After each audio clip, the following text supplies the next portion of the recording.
What's going on YouTube? Hey guys, it's Ben, and today I wanted to talk about why recruiters are also consultants, okay? So as you go further and further into the recruitment world, I know a lot of you guys are starting your own agencies and going solopreneurs. I applaud all of you for that. I'm talking to a ton of you about starting your own recruiting agencies, and I'm super proud of everyone that follows this channel and is taking action and doing something for themselves rather than working that 9 to 5. So go get it. So why is a recruiter also a consultant?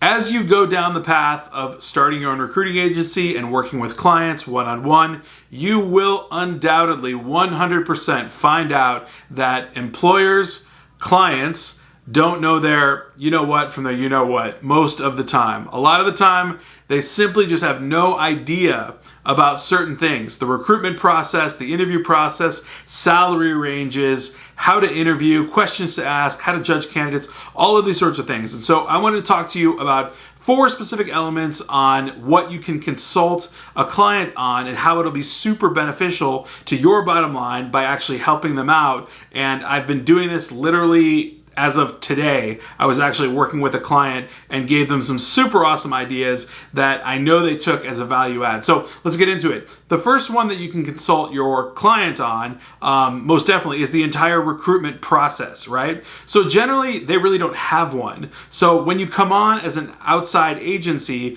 you're sort of almost creating one for them, or alongside them at least. And they really don't know how the process works generally, and that's why they're using you, right? So they're either using you because they don't know how to recruit, or they know how, but they're way too busy. So most of the clients in general labor, and a lot of the people that we're getting on this channel, because we talk a lot about general labor, I know a ton of you guys are big billers and you're working with tech and stuff, but for general labor, they really don't know the process. So you are the person that's going to tell them the process and help them out, help their bottom line out, help your bottom line out by getting more job orders. And the way you basically do it is simply talk about things like questions in interviews, time it takes from the actual interview to a job offer, right? Is it taking them 7 to 8 days to get an offer to someone? Or is it taking them 1.5 days or 1 day or a couple hours to get a job offer out, right? So things like the length of the entire process,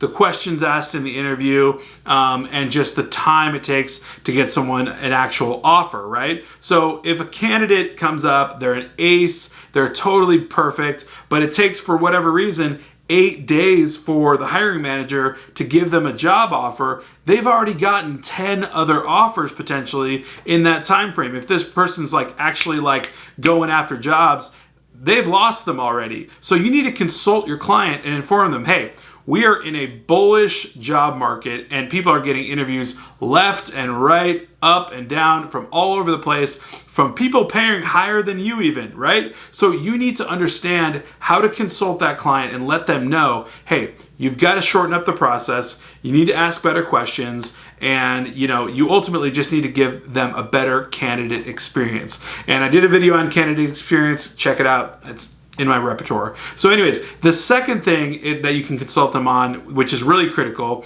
is candidate judgment, right? So you and I, we look at candidates and resumes all day long. That's our wheelhouse. That's all we do. We're reviewing resumes, we're sourcing, we're recruiting, we're finding the best cream of the crop, and then sending them over to our client. The idea here is that we find the best of the best, then we give it to them. They don't necessarily know what the best of the best is, so when they get something in their hands, they seem like they're looking at it for the first time ever, when they don't really realize that we've actually sourced, vetted, interviewed, checked them out, checked all the boxes on what they can do, read all the red flags, read all the yellow flags, and all of that. So consulting your client on how to judge someone's resume, how to judge a candidate when they actually interview is super important, because you need to fully explain this person's credentials. You need to fully explain that, this guy has done this is all of the things that you want them to do, right? So therefore they should be a match, right? But sometimes clients find whatever reason they want to not pick the candidate, or to not, even give them a chance on some occasions. And that's just crazy, right? Because number one, you did a ton of work to get that candidate on board in an in-person interview. Number two, the client's literally shooting themselves in the foot because they're letting someone go that could be really, really, really good for them. And so constructively consult your client on how to view proper candidates in the proper frame. So if you have someone, who's maybe like a little bit older, but they've got all the experience that's necessary and they were just working at a company that requires really, really heavy duty skills and they're coming over to you, but the client says, this guy might be a little slow in the warehouse, I don't know.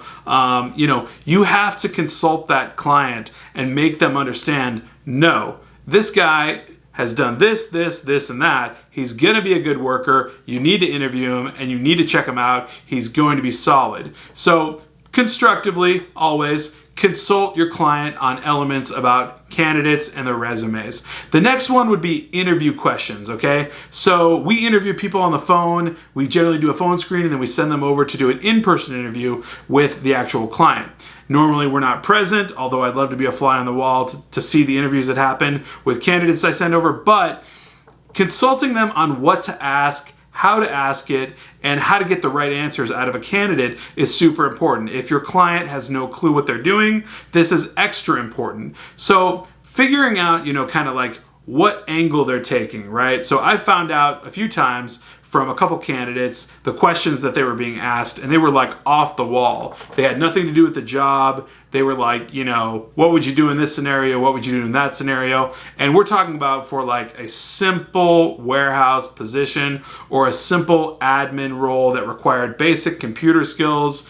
And the job questions in the interview were just totally off the wall and they had nothing to do with it. So actually consulting your client on how to ask the right questions and the most beneficial questions that actually elicit the best responses so that you can get the best information on your candidate before pulling the trigger on them and hiring them, right? So it's to everybody's benefit that you consult your client that may not know exactly what to ask that candidate. So going over things just like, what do red flags mean? What do yellow flags mean? How to look at a resume and how to actually understand the resume. Don't just look at it for the average 6.3 seconds that the average hiring manager does. Look at it for 5 minutes, right? Look at every job they've done. Look at how long they've been at every job, right? Understand and just view that resume through a prism of, intelligence, not just, fleeting, just viewership.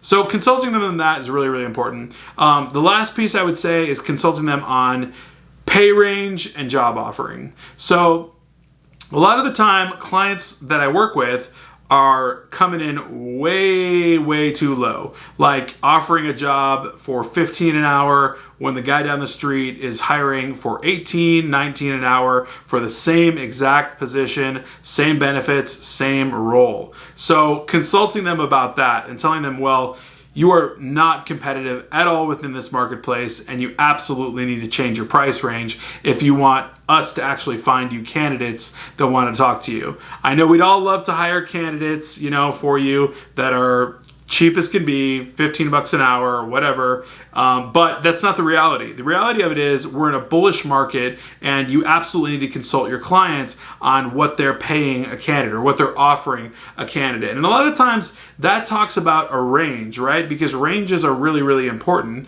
So setting them up and helping them out, develop a range. Like maybe a range would be 17 to 19 an hour. So you could start someone out at 17, see their progression over, 3 months, bump them up to $18, and then over another 3 months, bump them up to 19, see what happens after that. But anyways, consulting them on the pay range and how they should give the job offer, right? So circling back a little bit, talking about when do you give someone a job offer, right? Sometimes a lot of companies have processes where they have to go through, such as background checks, drug tests, personality assessments, different things like that.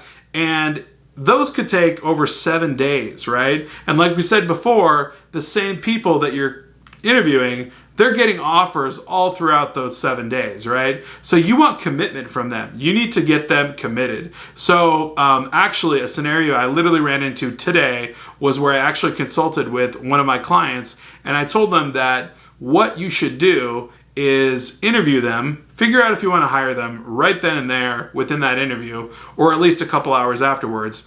Then give them a job offer that day and give them commitment that they'll get a start date a week after we finish all the processes that we have to finish. Drug test, background check, driving record check, personality assessments. All of it takes about 7 days, right? But give them a job offer and a start date so that pending all of those things, they know that they'll be guaranteed a position, right? Because if you leave someone hanging and just say, oh, we're going to go through the process now and we'll see what happens, right? They are so much more likely to take any other offer that comes their way rather than just stick with you, right? So consult them.